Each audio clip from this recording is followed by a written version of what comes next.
ಆತ್ಮೀಯ SSLC ವಿದ್ಯಾರ್ಥಿಗಳೇ, ತಮಗೆಲ್ಲರಿಗೂ ನನ್ನ ಈಸಿ ಮ್ಯಾಥ್ಸ್ ಚಾನೆಲ್ಗೆ ಸ್ವಾಗತ. ಈ ವಿಡಿಯೋದಲ್ಲಿ ನಾವು ತ್ರಿಭುಜಗಳು ಅಧ್ಯಾಯ 6ರಲ್ಲಿ ಬರುವಂಥ ಅಭ್ಯಾಸ 6.2ರ 3ನೇ, 4ನೇ, 5ನೇ ಮತ್ತು 6ನೇ ಪ್ರಶ್ನೆಗಳನ್ನು ಬಿಡಿಸೋಣ. ಹಿಂದಿನ ವಿಡಿಯೋಗಳಲ್ಲಿ ನಾನು ಈ ಅಭ್ಯಾಸದ ಮೊದಲೆರಡು ಲೆಕ್ಕಗಳನ್ನು ಬಿಡಿಸಿದ್ದೇನೆ. ಜೊತೆಗೆ ಸಮಾಂತರ ಶ್ರೇಣಿ ಈ ಅಧ್ಯಾಯದ ಎಲ್ಲ ಅಭ್ಯಾಸದ ಲೆಕ್ಕಗಳನ್ನು ಬಿಡಿಸಿದ್ದೇನೆ. ಆ ವಿಡಿಯೋಗಳಿಗೆ ಸಂಬಂಧಿಸಿದ ಲಿಂಕನ್ನು ನನ್ನ ಡಿಸ್ಕ್ರಿಪ್ಷನ್ ಬಾಕ್ಸ್ನಲ್ಲಿ ನೀಡಿದ್ದೇನೆ. ನೀವು ಆ ಲಿಂಕನ್ನು ಕ್ಲಿಕ್ ಮಾಡಿ ಆ ವಿಡಿಯೋಗಳನ್ನು ನೋಡಬಹುದು. ಮೊದಲಿಗೆ ನಾವು 3ನೇ ಮುಖ್ಯ ಪ್ರಶ್ನೆಯನ್ನು ತೆಗೆದುಕೊಳ್ಳೋಣ. ಪ್ರಶ್ನೆ ಈ ರೀತಿಯಾಗಿದೆ. ಇಲ್ಲಿ ಒಂದು ನಮಗೆ ಚಿತ್ರವನ್ನು ಕೊಟ್ಟಿದ್ದಾರೆ. ಚಿತ್ರ 6.18ರಲ್ಲಿ LM ಸಮಾಂತರ CB ಮತ್ತು LN ಸಮಾಂತರ CD ಆದರೆ AM ಭಾಗಿಸು AB is equal to AN ಭಾಗಿಸು AD ಎಂದು ಸಾಧಿಸಿ ಅಂತ ಹೇಳಿದ್ದಾರೆ. ನಾವಿಲ್ಲಿ ಪ್ರಶ್ನೆಯಲ್ಲಿ ನೀಡಿರುವ ಈ ದತ್ತಾಂಶಗಳ ಸಹಾಯದಿಂದ ಈ ಅನುಪಾತವನ್ನು ಸಾಧಿಸಬೇಕಾಗಿದೆ. ನೀಡಿರುವ ಪ್ರಶ್ನೆಯಲ್ಲಿ ನಮಗೆ LM ಸಮಾಂತರ CB ಅಂತ ನೀಡಿದ್ದಾರೆ. ಈ LM ಸಮಾಂತರ CBಯು ತ್ರಿಭುಜ ABCಯಲ್ಲಿ ಬರೋದ್ರಿಂದ ನಾವಿಲ್ಲಿ ತ್ರಿಭುಜ ABCಯಲ್ಲಿ LM CB ಬಾಹುಗೆ ಸಮಾಂತರ ಅಂತ ಆದರೂ ನೀಡಿರುವ ದತ್ತಾಂಶವನ್ನು ಬರೆದುಕೊಳ್ಳೋಣ. ಮೂಲ ಸಮಾನುಪಾತತೆಯ ಪ್ರಮೇಯದ ಪ್ರಕಾರ ತ್ರಿಭುಜದ ಯಾವುದೇ ಎರಡು ಬಾಹುಗಳನ್ನು ಬೇರೆ ಬೇರೆ ಬಿಂದುಗಳಲ್ಲಿ ಛೇದಿಸುವಂತೆ ಒಂದು ಬಾಹುವಿಗೆ ಸಮಾಂತರವಾಗಿ ಎಳೆದಂಥ ರೇಖೆಯು ಉಳಿದೆರಡು ಬಾಹುಗಳನ್ನು ಸಮ ಅನುಪಾತದಲ್ಲಿ ವಿಭಾಗಿಸುತ್ತದೆ. ನಾವೀಗ ಈ ತ್ರಿಭುಜ ABCಗೆ ಮೂಲ ಸಮಾನುಪಾತತೆಯ ಪ್ರಮೇಯವನ್ನು ಬಳಸಿಕೊಂಡು ಒಂದು ಅನುಪಾತದ ರೂಪದ ಸಮೀಕರಣವನ್ನು ಮಾಡಿಕೊಳ್ಳೋಣ. ಈ ತ್ರಿಭುಜ ABCಯಲ್ಲಿ LM BCಗೆ ಸಮಾಂತರವಾಗಿರೋದ್ರಿಂದ ಈ LM ರೇಖೆಯು AB ಮತ್ತು ACಗಳನ್ನು ಸಮ ಅನುಪಾತದಲ್ಲಿ ವಿಭಾಗಿಸುತ್ತದೆ. ಅಂದರೆ ಮೂಲ ಸಮಾನುಪಾತತೆಯ ಪ್ರಮೇಯದ ಪ್ರಕಾರ ಈ LM CBಗೆ ಸಮಾಂತರವಾಗಿರೋದ್ರಿಂದ ಈ LM ಏನ್ ಮಾಡ್ತದಂದ್ರೆ ABಯನ್ನ AM ಮತ್ತು ABಗಳ ಅನುಪಾತದಲ್ಲಿ ವಿಭಾಗಿಸಿದ್ರೆ ACಯನ್ನ AL ಮತ್ತು ACಗಳ ಅನುಪಾತದಲ್ಲಿ ವಿಭಾಗಿಸುತ್ತದೆ. ಅಂದ್ರೆ ಈ LM ABಯನ್ನ AM ಭಾಗಿಸು AB ಆಗಿ ಮಾಡಿದ್ರೆ ACಯನ್ನ AL ಭಾಗಿಸು AC ಆಗಿ ಮಾಡುತ್ತದೆ. ಹಾಗೆಯೇ ಮೂಲ ಸಮಾನುಪಾತತೆ ಪ್ರಮೇಯದ ಪ್ರಕಾರ ಇವೆರಡು ಅನುಪಾತಗಳು ಏನಾಗಿರ್ತಾವ ಅಂದ್ರೆ ಸಮನಾಗಿರುತ್ತದೆ. ಆದ್ದರಿಂದ ನಾವಿಲ್ಲಿ AM ಭಾಗಿಸು AB is equal to AL ಭಾಗಿಸು AC ಎಂದು ಬರೆದುಕೊಳ್ಳೋಣ. ಕಾರಣ ಮೂಲ ಸಮಾನುಪಾತತೆಯ ಪ್ರಮೇಯ. ಈ ಸಮೀಕರಣವನ್ನು ನಾವೀಗ ಸಮೀಕರಣ 1 ತೆಗೆದುಕೊಳ್ಳೋಣ. ಇದೇ ರೀತಿಯಾಗಿ ನಾವೀಗ ಪ್ರಶ್ನೆಯಲ್ಲಿ ನೀಡಿರುವ ಮತ್ತೊಂದು ದತ್ತಾಂಶ LM ಸಮಾಂತರ CD ಈ ದತ್ತಾಂಶವನ್ನು ತೆಗೆದುಕೊಂಡು ಇದೇ ರೀತಿಯ ಮತ್ತೊಂದು ಸಮೀಕರಣವನ್ನು ಮಾಡಿಕೊಳ್ಳೋಣ. ಪ್ರಶ್ನೆಯಲ್ಲಿ ನಮಗೆ LN ಸಮಾಂತರ CD ಆಗಿ ನೀಡಿದ್ದಾರೆ. ಈ LN ಸಮಾಂತರ CDಯು ತ್ರಿಭುಜ ADCಯಲ್ಲಿ ಬರೋದ್ರಿಂದ ನಾವಿಲ್ಲಿ ತ್ರಿಭುಜ ADCಯಲ್ಲಿ ಪ್ರಶ್ನೆಯಲ್ಲಿ ನೀಡಿರುವ LN ಸಮಾಂತರ CD ಎಂದು ಬರೆದುಕೊಳ್ಳೋಣ. ತ್ರಿಭುಜ ADCಯಲ್ಲಿ LN CDಗೆ ಸಮಾಂತರವಾಗಿರೋದ್ರಿಂದ ಮೂಲ ಸಮಾನುಪಾತತೆಯ ಪ್ರಮೇಯದ ಪ್ರಕಾರ ಈ LN ಏನ್ ಮಾಡ್ತದಂದ್ರೆ ತ್ರಿಭುಜದ ಬಾಹುಗಳಾದ AD ಮತ್ತು ACಗಳನ್ನು ಸಮ ಅನುಪಾತದಲ್ಲಿ ವಿಭಾಗಿಸ್ತದೆ.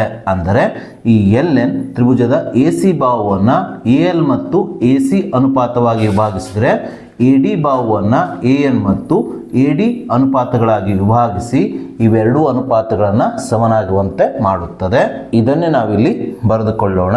ಈ LN ಏನ್ ಮಾಡ್ತಾ ಅಂದ್ರೆ AD ಬಾಹುವನ್ನು AN ಮತ್ತು AD ಅನುಪಾತಗಳಾಗಿ ವಿಭಾಗಿಸೋದ್ರಿಂದ ನಾವಿಲ್ಲಿ AN ಮತ್ತು ADಗಳ ಅನುಪಾತವನ್ನು AN ಭಾಗಿಸು AD ಅಂತ ಬರೆದುಕೊಳ್ಳೋಣ. ಹಾಗೆ ಈ LN ACಯನ್ನ AL ಮತ್ತು AC ಅನುಪಾತಗಳಾಗಿ ವಿಭಾಗಿಸೋದ್ರಿಂದ ಈ ಅನುಪಾತವನ್ನು ನಾವು AL ಭಾಗಿಸು AC ಎಂದು ಬರೆದುಕೊಳ್ಳೋಣ. ಹಾಗೆ ಮೂಲ ಸಮಾನುಪಾತತೆ ಪ್ರಮೇಯದ ಪ್ರಕಾರ ಇವೆರಡು ಅನುಪಾತಗಳು ಏನಾಗಿರ್ತವೆ ಅಂದರೆ ಸಮನಾಗಿರ್ತವೆ.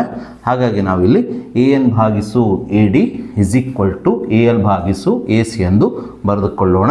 ಕಾರಣ ಮೂಲ ಸಮಾನುಪಾತತೆಯ ಪ್ರಮೇಯ ಎಂದು ಬರೆಯೋಣ. ಹಾಗೆ ಈ ಸಮೀಕರಣವನ್ನು ನಾವೀಗ ಸಮೀಕರಣ 2 ತೆಗೆದುಕೊಳ್ಳೋಣ. ಇಲ್ಲಿ ನೀವು ಸಮೀಕರಣ 1 ಮತ್ತು ಸಮೀಕರಣ 2ರ ಬಲಭಾಗಗಳನ್ನು ಗಮನಿಸಿದಾಗ ಈ ಎರಡೂ ಸಮೀಕರಣಗಳ ಬಲಭಾಗಗಳು AL ಭಾಗಿಸು AC ಆಗಿದ್ದಾವೆ. ಅಂದ್ರೆ ಇವೆರಡೂ ಸಮೀಕರಣಗಳ ಬಲಭಾಗಗಳು ಸಮನಾಗಿದ್ದಾವೆ. ಯಾವುದೇ ಎರಡು ಸಮೀಕರಣಗಳ ಬಲಭಾಗಗಳು ಸಮನಾಗಿದ್ದರೆ ಆ ಸಮೀಕರಣಗಳ ಎಡಭಾಗಗಳು ಸಮನಾಗಿರುತ್ತದೆ ಎಂಬುದು ನಮಗೆ ತಿಳಿದಿದೆ. ಹಾಗಾಗಿ ಈ ಎರಡೂ ಸಮೀಕರಣಗಳ ಬಲಭಾಗಗಳು ಸಮನಾಗಿರೋದ್ರಿಂದ ಈ ಎರಡೂ ಸಮೀಕರಣಗಳ ಎಡಭಾಗಗಳಾದ am ಭಾಗಿಸು ab ಮತ್ತು an ಭಾಗಿಸು ad ಸಹ ಸಮನಾಗಿರುತ್ತವೆ. ಆದ್ದರಿಂದ ನಾವಿಲ್ಲಿ ಸಮೀಕರಣ 1 ಮತ್ತು ಸಮೀಕರಣ 2ರಿಂದ ಈ ಎರಡೂ ಸಮೀಕರಣಗಳ ಎಡಭಾಗಗಳನ್ನು ಸಮ ಎಂದು ಬರೆದುಕೊಳ್ಳೋಣ. ಅಂದರೆ ಮೊದಲನೇ ಸಮೀಕರಣದ ಎಡಭಾಗ am ಭಾಗಿಸು ab ಇಸ್ ಈಕ್ವಲ್ ಟು ಎರಡನೇ ಸಮೀಕರಣದ ಎಡಭಾಗ an ಭಾಗಿಸು ad ಎಂದು ಬರೆದುಕೊಳ್ಳೋಣ. ಸೊ ಇದನ್ನೇ ನಮಗೆ ಪ್ರಶ್ನೆಯಲ್ಲಿ ಸಾಧಿಸಲಿಕ್ಕೆ ಹೇಳಿದ್ರು. ಸೊ ಹೀಗೆ ನಾವು ಪ್ರಶ್ನೆಯಲ್ಲಿ ನೀಡಿದ ದತ್ತಾಂಶಗಳ ಸಹಾಯದಿಂದ ಹಾಗೆ ಚಿತ್ರದ ಸಹಾಯದಿಂದ ಪ್ರಶ್ನೆಯಲ್ಲಿ ಕೇಳಿದ ಈ ಸಾಧನೆಯನ್ನ ಮಾಡಬೇಕು. ಸೊ ಹಾಗೆ ನಾವೀಗ ಮುಂದಿನ ಪ್ರಶ್ನೆ 4ನೇ ಪ್ರಶ್ನೆಯನ್ನ ತೆಗೆದುಕೊಳ್ಳೋಣ. ಪ್ರಶ್ನೆ ಈ ರೀತಿಯಾಗಿದೆ. ಚಿತ್ರ 6.19ರಲ್ಲಿ ಅಂದ್ರೆ ಇಲ್ಲಿ ನಮಗೊಂದು ಚಿತ್ರವನ್ನು ನೀಡಿದ್ದಾರೆ. ಡಿಇ ಸಮಾಂತರ ಎಸಿ ಮತ್ತು ಡಿಎಫ್ ಸಮಾಂತರ ಎಇ ಆದರೆ ಬಿಎಫ್ ಭಾಗಿಸು FE is equal to BE ಭಾಗಿಸು ಇಸಿ ಎಂದು ಸಾಧಿಸಿ ಅಂತ ಹೇಳಿದ್ದಾರೆ. ನಾವೀಗ ಈ ಪ್ರಶ್ನೆಯನ್ನು ಸಹ ಮೂಲ ಸಮಾನುಪಾತತೆಯ ಪ್ರಮೇಯವನ್ನು ಬಳಸಿ ಬಿಡಿಸೋಣ. ಸೊ ನಾವಿಲ್ಲಿ ಪ್ರಶ್ನೆಯಲ್ಲಿ ನೀಡಿರುವ ಈ ಎರಡು ದತ್ತಾಂಶಗಳ ಸಹಾಯದಿಂದ ಈ ದತ್ತಾಂಶಗಳು ಯಾವ ತ್ರಿಭುಜಗಳಲ್ಲಿ ಬರ್ತದಲ್ಲ ಆ ತ್ರಿಭುಜವನ್ನು ತೆಗೆದುಕೊಂಡು ಆ ತ್ರಿಭುಜಗಳಿಗೆ ಮೂಲ ಸಮಾನುಪಾತತೆಯ ಪ್ರಮೇಯವನ್ನು ಬಳಸಿಕೊಂಡು ಎರಡು ಅನುಪಾತದ ರೂಪದ ಸಮೀಕರಣಗಳನ್ನು ಮಾಡಿಕೊಂಡು ಈ ಅನುಪಾತವನ್ನು ಸಾಧಿಸಬೇಕು. ಮೊದಲಿಗೆ ನಾವು ಪ್ರಶ್ನೆಯಲ್ಲಿ ನೀಡಿರುವ ಡಿಇ ಸಮಾಂತರ ಎಸಿ ಈ ದತ್ತಾಂಶವನ್ನು ತೆಗೆದುಕೊಳ್ಳೋಣ. ಸೊ ಡಿಇ ಸಮಾಂತರ ಎಸಿ ಆಗಿರೋದು ತ್ರಿಭುಜ ಎಬಿಸಿಯಲ್ಲಿ. ಸೊ ಹಾಗಾಗಿ ನಾವಿಲ್ಲಿ ತ್ರಿಭುಜ ಎಬಿಸಿಯಲ್ಲಿ ಡಿಇ ಸಮಾಂತರ ಎಸಿ ಎಂದು ಬರೆದುಕೊಳ್ಳೋಣ. ಸೊ ತ್ರಿಭುಜ ಎಬಿಸಿಯಲ್ಲಿ ಡಿಇಯು ಎಸಿ ಬಾಹುವಿಗೆ ಸಮಾಂತರವಾಗಿರೋದ್ರಿಂದ ಮೂಲ ಸಮಾನುಪಾತತೆಯ ಪ್ರಮೇಯದ ಪ್ರಕಾರ ಈ ಡಿಇ ರೇಖೆಯು ತ್ರಿಭುಜ ಎಬಿಸಿಯ ಎಬಿ ಮತ್ತು ಬಿಸಿ ಬಾಹುಗಳನ್ನು ಎರಡು ಸಮಾನುಪಾತದಲ್ಲಿ ವಿಭಾಗಿಸುತ್ತದೆ. ಅಂದರೆ ಈ ಡಿಇ ರೇಖೆಯು ಎಬಿಯನ್ನು ಬಿಡಿ ಮತ್ತು ಡಿಎ ಆಗಿ ವಿಭಾಗಿಸಿದರೆ ಬಿಸಿ ಬಾಹುವನ್ನು ಬಿಇ ಮತ್ತು ಇಸಿ ಆಗಿ ವಿಭಾಗಿಸುತ್ತದೆ. ಇದನ್ನೇ ನಾವಿಲ್ಲಿ ಬರೆದುಕೊಳ್ಳೋಣ. ಈ ಡಿಇ ರೇಖೆಯು ಎಬಿಯನ್ನು ಬಿಡಿ ಮತ್ತು ಡಿಎ ಆಗಿ ವಿಭಾಗಿಸಿದರೆ ಇದರ ಅನುಪಾತವನ್ನು ಯಾವ ರೀತಿ ಬರ್ಕೊಳ್ಬೋದು? ಬಿಡಿ ಭಾಗಿಸು ಡಿಎ ಆಗಿ. ಅದೇ ರೀತಿ ಈ ಡಿಇ ರೇಖೆಯು ಬಿಸಿಯನ್ನು ಬಿಇ ಮತ್ತು ಇಸಿ ಆಗಿ ವಿಭಾಗಿಸಿದರೆ ಇದರ ಅನುಪಾತವನ್ನು ಯಾವ ರೀತಿ ಬರೀಬಹುದು? ನಾವು ಬಿಇ ಭಾಗಿಸು ಇಸಿ ಆಗಿ ಬರೆದುಕೊಳ್ಬೋದು. ಸೊ ಹಾಗೆ ಇವೆರಡು ಅನುಪಾತಗಳು ಏನಾಗಿರ್ತವೆ? ಸಮಾನುಪಾತದಲ್ಲಿರ್ತವೆ, ಅಂದರೆ ಸಮನಾಗಿರ್ತದೆ. ಅದಕ್ಕೋಸ್ಕರ ನಾವಿಲ್ಲಿ ಬಿ ಡಿ ಭಾಗಿಸು D A is equal to BE ಭಾಗಿಸು ಇಸಿ ಎಂದು ಬರೆದುಕೊಳ್ಳೋಣ. ಹಾಗೆ ಈ ಸಮೀಕರಣವನ್ನು ನಾವೀಗ ಸಮೀಕರಣ ಒಂದಾಗಿ ತೆಗೆದುಕೊಳ್ಳೋಣ. ಹಾಗೆ ಪ್ರಶ್ನೆಯಲ್ಲಿ ನಮಗೆ ಡಿ ಎಫ್ ಸಮಾಂತರ ಎಇ ಆಗಿ ನೀಡಿದ್ದಾರೆ. ಈ ಡಿ ಎಫ್ ಎಇ ಬಾಹುಗೆ ಸಮಾಂತರವಾಗಿರೋದು ತ್ರಿಭುಜ A B ಇಯಲ್ಲಿ.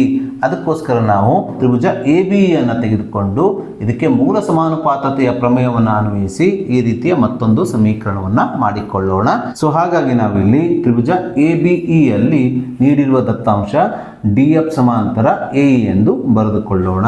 Tribhuja A B ಇಯಲ್ಲಿ ಡಿ ಎಫ್ ಎಇ ಬಾಹುಗೆ ಸಮಾಂತರವಾಗಿರೋದ್ರಿಂದ ಮೂಲ ಸಮಾನುಪಾತತೆಯ ಪ್ರಮೇಯದ ಪ್ರಕಾರ ಈ ಡಿ ಎಫ್ ರೇಖೆಯು ತ್ರಿಭುಜ ಎ ಬಿ ಇಯ ಎ ಬಿ ಬಾಹುವನ್ನು ಬಿ ಡಿ ಮತ್ತು ಡಿ ಎ ಅನುಪಾತಗಳಲ್ಲಿ ವಿಭಾಗಿಸಿದರೆ ಬಿಇ ಬಾಹುವನ್ನು ಬಿ ಎಫ್ ಮತ್ತು ಎಫ್ ಇ ಬಾಹುಗಳ ಅನುಪಾತಗಳಲ್ಲಿ ವಿಭಾಗಿಸುತ್ತದೆ. ಇದನ್ನೇ ನಾವಿಲ್ಲಿ ಬರೆದುಕೊಳ್ಳೋಣ. ಮೂಲ ಸಮಾನುಪಾತತೆಯ ಪ್ರಮೇಯದ ಪ್ರಕಾರ ಇಲ್ಲಿ ಡಿ ಎಫ್ ಎಇ ಬಾಹುಗೆ ಸಮಾಂತರವಾಗಿರೋದ್ರಿಂದ ಡಿ ಎಫ್ ಎ ಬಿಯನ್ನು ಬಿ ಡಿ ಭಾಗಿಸು ಡಿ ಎ ಆಗಿ ಮಾಡಿದರೆ ಬಿಇಯನ್ನು ಬಿ ಎಫ್ ಭಾಗಿಸು ಎಫ್ ಇ ಆಗಿ ಮಾಡುತ್ತದೆ. ಇವೆರಡು ಅನುಪಾತಗಳು ಸಮನಾಗಿರೋದ್ರಿಂದ ನಾವಿಲ್ಲಿ ಬಿ ಡಿ ಭಾಗಿಸು D A is equal to B F ಭಾಗಿಸು ಎಫ್ ಇ ಅಂತ ಬರೆದುಕೊಂಡು ಈ ಸಮೀಕರಣವನ್ನು ಸಮೀಕರಣ 2 ಆಗಿ ತೆಗೆದುಕೊಳ್ಳೋಣ. ಈ ಮೊದಲನೇ ಮತ್ತು ಎರಡನೇ ಸಮೀಕರಣದ ಎಡಭಾಗವನ್ನು ನೀವು ಗಮನಿಸಿದಾಗ ಈ ಎರಡೂ ಸಮೀಕರಣಗಳ ಎಡಭಾಗಗಳು ಪಿ ಡಿ ಭಾಗಿಸು ಡಿ ಎ ಆಗಿದೆ. ಅಂದರೆ ಈ ಎರಡೂ ಸಮೀಕರಣಗಳ ಎಡಭಾಗಗಳು ಸಮನಾಗಿದ್ದಾವೆ. ಹಾಗಾಗಿ ಯಾವುದೇ ಒಂದು ಸಮೀಕರಣದ ಎಡಭಾಗಗಳು ಸಮನಾಗಿದ್ದರೆ ಅದರ ಬಲಭಾಗಗಳು ಸಹ ಏನಾಗಿರ್ತವೆ? ಸಮನಾಗಿರ್ತವೆ. ಅದಕ್ಕೋಸ್ಕರ ಈ ಎರಡು ಸಮೀಕರಣಗಳ ಎಡಭಾಗಗಳು ಸಮನಾಗಿರೋದ್ರಿಂದ ಈ ಸಮೀಕರಣಗಳ ಬಲಭಾಗಗಳಾದ ಬಿಇ ಭಾಗಿಸು ಇ ಸಿ ಯು ಬಿ ಎಫ್ ಭಾಗಿಸು ಎಫ್ ಇಗೆ ಏನಾಗ್ತದೆ? ಸಮನಾಗ್ತದೆ. ಆದ್ದರಿಂದ ನಾವಿಲ್ಲಿ ಸಮೀಕರಣ 1 ಮತ್ತು ಸಮೀಕರಣ 2ರಿಂದ ಈ ಎರಡೂ ಸಮೀಕರಣಗಳ ಬಲಭಾಗಗಳು ಸಮ ಎಂದು ಬರೆದುಕೊಳ್ಳೋಣ. ಅಂದರೆ ಎರಡನೇ ಸಮೀಕರಣದ ಬಲಭಾಗ ಬಿ ಎಫ್ ಭಾಗಿಸು F P is equal to ಮೊದಲನೇ ಸಮೀಕರಣದ ಬಲಭಾಗ ಬಿ ಭಾಗಿಸು ಇ ಸಿ ಎಂದು ಬರೆದುಕೊಳ್ಳೋಣ. ಈ ಅನುಪಾತವನ್ನೇ ನಾವಿಲ್ಲಿ ಸಾಧಿಸಬೇಕಾಗಿತ್ತು. ಅಂದರೆ ಬಿ ಎಫ್ ಭಾಗಿಸು F E is equal to B ಭಾಗಿಸು ಇ ಸಿ. ಸೊ ಹೀಗೆ ನಾವು ನೀಡಿರುವ ದತ್ತಾಂಶಗಳ ಸಹಾಯದಿಂದ ಹಾಗೆ ಚಿತ್ರದ ಸಹಾಯದಿಂದ ಪ್ರಶ್ನೆಯಲ್ಲಿ ನೀಡಿರುವ ಈ ಅನುಪಾತವನ್ನು ಸಾಧಿಸಿದ್ದೇವೆ. ಸೊ ಹಾಗೆ ನಾವೀಗ 5ನೇ ಮುಖ್ಯ ಪ್ರಶ್ನೆಯನ್ನ ತೆಗೆದುಕೊಳ್ಳೋಣ. ಪ್ರಶ್ನೆ ಈ ರೀತಿಯಾಗಿದೆ. ಇಲ್ಲಿ ನಮಗೊಂದು ಚಿತ್ರವನ್ನು ನೀಡಿದ್ದಾರೆ.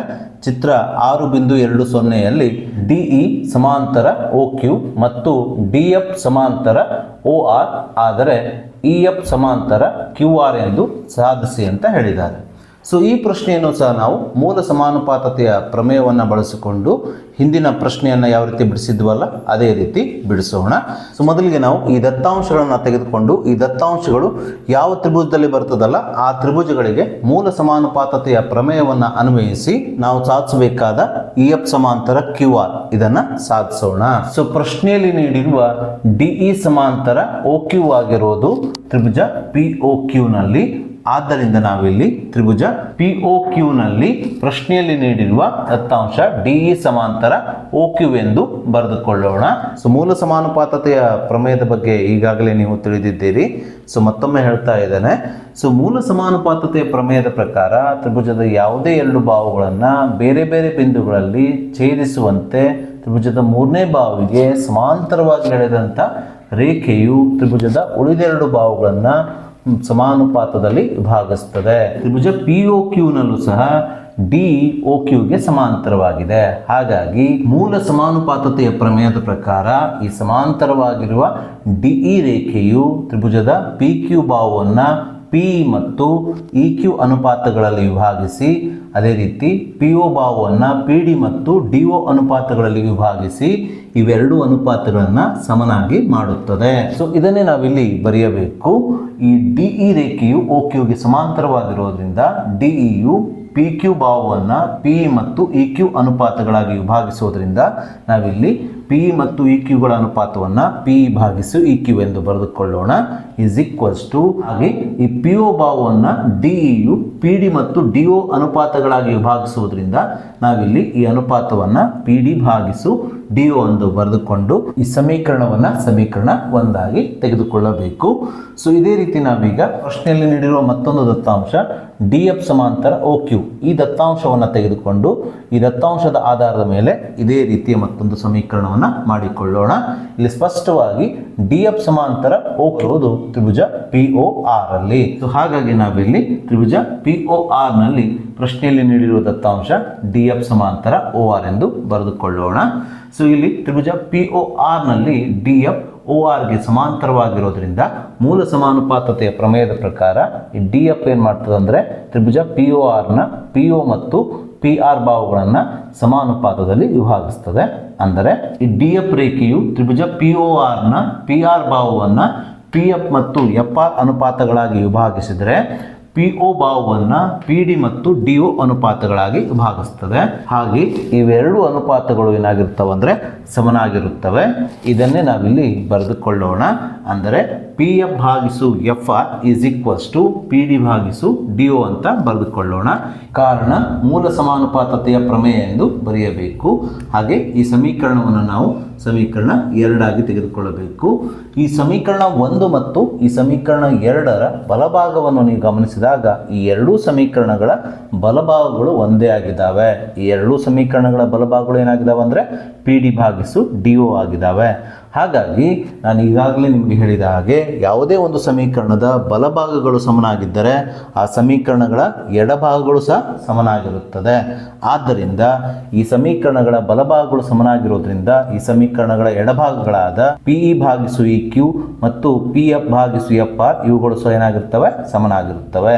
ಆದ್ದರಿಂದ ನಾವಿಲ್ಲಿ ಸಮೀಕರಣ 1 ಮತ್ತು ಸಮೀಕರಣ 2ರಿಂದ ಮೊದಲನೇ ಸಮೀಕರಣದ ಎಡಭಾಗ ಪಿ ಭಾಗಿಸು E Q is equal to ಎರಡನೇ ಸಮೀಕರಣದ ಎಡಭಾಗ ಪಿ ಎಫ್ ಭಾಗಿಸು ಎಫ್ ಆರ್ ಎಂದು ಬರೆದುಕೊಳ್ಳೋಣ. ಆದರೆ ಪ್ರಶ್ನೆಯಲ್ಲಿ ನಾವು ಇ ಎಫ್ ಸಮಾಂತರ ಕ್ಯೂ ಆರ್ ಎಂದು ಸಾಧಿಸಬೇಕು. ತ್ರಿಭುಜ ಪಿ ಕ್ಯೂ ಆರ್ ನಲ್ಲಿ ಇ ಎಫ್ ಸಮಾಂತರ ಕ್ಯೂ ಆರ್ ಎಂದು ಸಾಧಿಸಬೇಕಾದರೆ ನಾವಿಲ್ಲಿ ಬಳಸಬೇಕಾಗಿದ್ದು ಮೂಲ ಸಮಾನುಪಾತತೆಯ ಪ್ರಮೇಯದ ವಿಲೋಮ ಪ್ರಮೇಯ.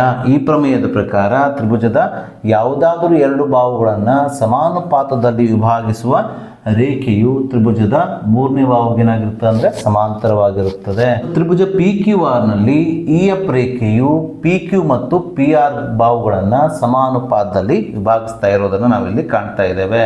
ಅಂದರೆ ಈ ಇ ಎಫ್ ರೇಖೆಯು ಪಿ ಕ್ಯೂ ಬಾಹುವನ್ನು ಪಿ ಮತ್ತು ಇ ಕ್ಯೂ ಅನುಪಾತಗಳಾಗಿ ವಿಭಾಗಿಸಿದರೆ ಪಿ ಆರ್ ಬಾಹುವನ್ನು ಪಿ ಎಫ್ ಮತ್ತು ಎಫ್ ಆರ್ ಅನುಪಾತಗಳಾಗಿ ವಿಭಾಗಿಸಿ ಇವೆರಡು ಅನುಪಾತಗಳನ್ನು ಸಮನಾಗಿ ಮಾಡ್ತಾ ಇದೆ. ಹಾಗಾಗಿ ಮೂಲ ಸಮಾನುಪಾತತೆಯ ಪ್ರಮೇಯದ ವಿಲೋಮ ಪ್ರಮೇಯದ ಪ್ರಕಾರ ತ್ರಿಭುಜ ಪಿ ಕ್ಯೂ ಆರ್ ನಲ್ಲಿ ಇ ಎಫ್ ರೇಖೆಯು ಪಿ ಕ್ಯೂ ಮತ್ತು ಪಿ ಆರ್ ಗಳನ್ನು ಸಮಾನುಪಾತದಲ್ಲಿ ವಿಭಾಗಿಸ್ತಾ ಇರೋದ್ರಿಂದ ಇ ಎಫ್ ರೇಖೆಯು ಕ್ಯೂ ಆರ್ ಏನಾಗಿರ್ತದೆ ಅಂದ್ರೆ ಸಮಾಂತರ ಆಗಿರುತ್ತದೆ. ಇದನ್ನೇ ನಾವಿಲ್ಲಿ ಬರೆದುಕೊಳ್ಳೋಣ, ಇ ಎಫ್ ಸಮಾಂತರ ಕ್ಯೂ ಆರ್ ಎಂದು. ಕಾರಣ ಮೂಲ ಸಮಾನುಪಾತತೆಯ ಪ್ರಮೇಯದ ವಿಲೋಮ ಎಂದು ಬರೆಯಬೇಕು. ಸೊ ಹೀಗೆ ನಾವು ಪ್ರಶ್ನೆಯಲ್ಲಿ ನೀಡಿರುವ ದತ್ತಾಂಶಗಳ ಸಹಾಯದಿಂದ ಹಾಗೆ ಚಿತ್ರದ ಸಹಾಯದಿಂದ ಪ್ರಶ್ನೆಯಲ್ಲಿ ಸಾಧಿಸಲು ಹೇಳಿರುವಂತಹ ಇ ಎಫ್ ಸಮಾಂತರ ಕ್ಯೂ ಆರ್ ಅನ್ನ ಸಾಧಿಸಿದ್ದೇವೆ. ಸೊ ಹಾಗೆ ನಾವೀಗ 6ನೇ ಮುಖ್ಯ ಪ್ರಶ್ನೆಯನ್ನು ತೆಗೆದುಕೊಳ್ಳೋಣ. ಪ್ರಶ್ನೆ ಈ ರೀತಿಯಾಗಿದೆ. ಚಿತ್ರ 6.21ರಲ್ಲಿ ಇಲ್ಲೊಂದು ಚಿತ್ರವನ್ನು ಕೊಟ್ಟಿದ್ದಾರೆ. ಎ ಬಿ ಸಮಾಂತರ ಪಿ ಕ್ಯೂ ಮತ್ತು ಎ ಸಿ ಸಮಾಂತರ ಪಿ ಆರ್ ಆಗುವಂತೆ ಎ ಬಿ ಮತ್ತು ಸಿಗಳು ಕ್ರಮವಾಗಿ ಒ ಪಿ ಒ ಕ್ಯೂ ಮತ್ತು ಒ ಆರ್ಗಳ ಮೇಲಿನ ಬಿಂದುಗಳು ಆದರೆ ಬಿ ಸಿ ಸಮಾಂತರ ಕ್ಯೂ ಆರ್ ಎಂದು ತೋರಿಸಿ ಅಂತ ಹೇಳಿದ್ದಾರೆ.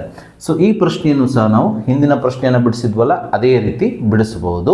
ಸೊ ಮೊದಲಿಗೆ ನಾವು ನೀಡಿದಂಥ ದತ್ತಾಂಶಗಳ ಸಹಾಯದಿಂದ ಮೂಲ ಸಮಾನುಪಾತತೆಯ ಪ್ರಮೇಯವನ್ನು ಬಳಸಿಕೊಂಡು ಎರಡು ಅನುಪಾತದ ರೂಪದ ಸಮೀಕರಣವನ್ನು ಮಾಡಿಕೊಳ್ಳೋಣ. ಸೊ ನಾವೀಗ ಮೊದಲಿಗೆ ಎ ಬಿ ಸಮಾಂತರ ಪಿ ಕ್ಯೂ ಈ ದತ್ತಾಂಶವನ್ನು ತೆಗೆದುಕೊಳ್ಳೋಣ. ಸೊ ಮೊದಲಿಗೆ ನಾವು ಎ ಬಿ ಸಮಾಂತರ ಪಿ ಕ್ಯೂ ಆಗಿರುವ ತ್ರಿಭುಜವನ್ನು ಕೊಟ್ಟಂತ ಚಿತ್ರದಲ್ಲಿ ಹುಡುಕಬೇಕು. ಎ ಬಿ ಸಮಾಂತರ ಪಿ ಕ್ಯೂ ಆಗಿರೋದು ತ್ರಿಭುಜ ಪಿ ಒ ಕ್ಯೂನಲ್ಲಿ.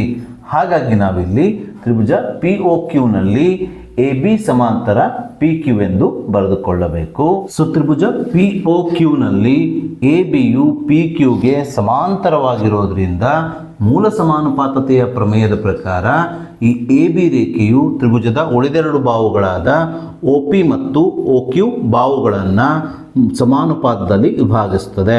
ಅಂದರೆ ಈ ಎ ಬಿ ರೇಖೆಯು ಒ ಪಿಯನ್ನು ಒ ಎ ಮತ್ತು ಎ ಪಿ ಅನುಪಾತಗಳಾಗಿ ವಿಭಾಗಿಸಿದರೆ ಒ ಕ್ಯೂ ಬಾಹುವನ್ನು ಒ ಬಿ ಮತ್ತು ಬಿ ಕ್ಯೂ ಅನುಪಾತಗಳಾಗಿ ವಿಭಾಗಿಸುತ್ತದೆ.